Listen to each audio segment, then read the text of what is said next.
Welcome to the Formula Premier League preview. Please select HD video quality or 720p when viewing this video in full screen.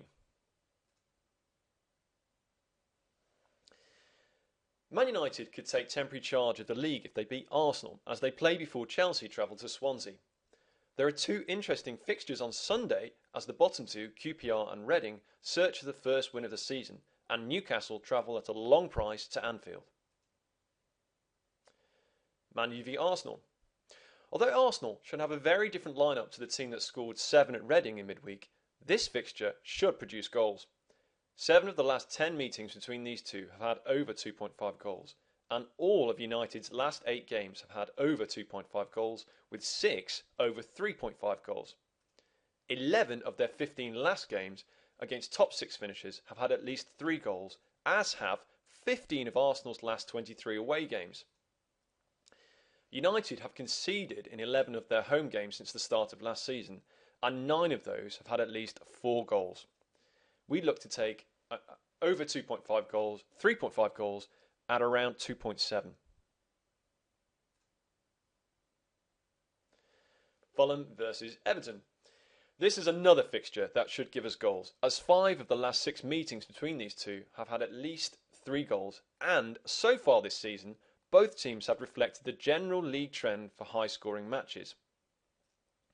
8 of Fulham's 9 matches have been over 2.5 goals, and 5 of Everton's 9 have been over 3.5 goals.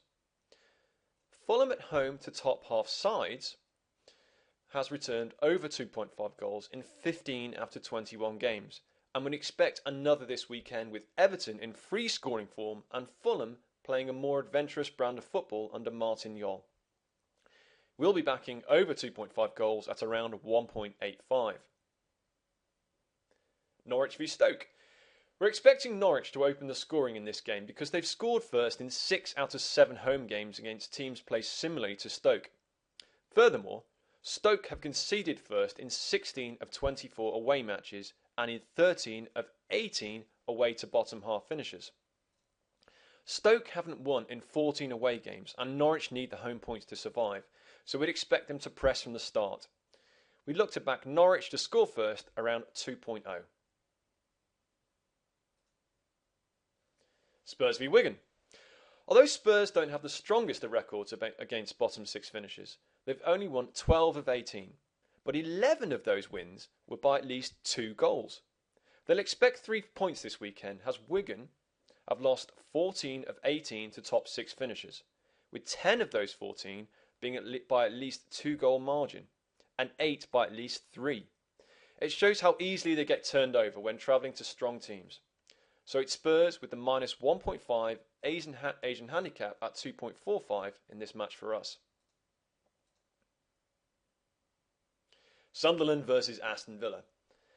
These are two teams struggling for form this season, and with Sunderland drawing 9 of 19 at home and Aston Villa 11 of 24 on the road, the stalemate is very much on the cards. Sunderland have drawn the first half in 10 of 15 home matches against bottom half teams, and Villa likewise in 7 of 10 away games to middle third teams. With goals at a premium for both teams, we prefer the half-time draw at 2.1, although the draw double result at 5.5 is certainly a consideration.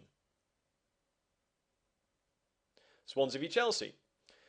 For a team that was only promoted last season, Swansea have an enviable home record of having lost just 5 of the last 24 played. While these games generally have tended to be high scoring, 5 of the 6 against top half teams have been under 2.5 goals. In the past 3 seasons, Chelsea have struggled at this time of year, dropping points on the road. And with a crucial Champions League fixture looming, we'll put this game aside. West Ham v Man City. Man City's away results reflect the fact that they struggle to break teams down.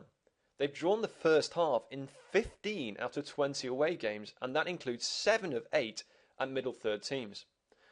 Although they may eventually break West Ham down, it could take time, especially as their focus is likely to be on Tuesday's Champions League fixture. So it's another half-time draw at 2.38 for us. QPR v Reading. This is a crucial game for both managers, and defeat could well lead to the first sacking of the season. There's very little confidence or consistency about either team currently, although QPR were unfortunate to lose at the Emirates last weekend, and Reading blew a 4-goal advantage midweek against the same opponents. This is another game that we'd leave alone. Liverpool v Newcastle. Although Liverpool have won the last home fixture, it was only their 7th in 24 home games, and only 4 of those have been by more than a goal. They've won less than half of their last 17 against middle third teams, and only 5 were won by at least 2 goals.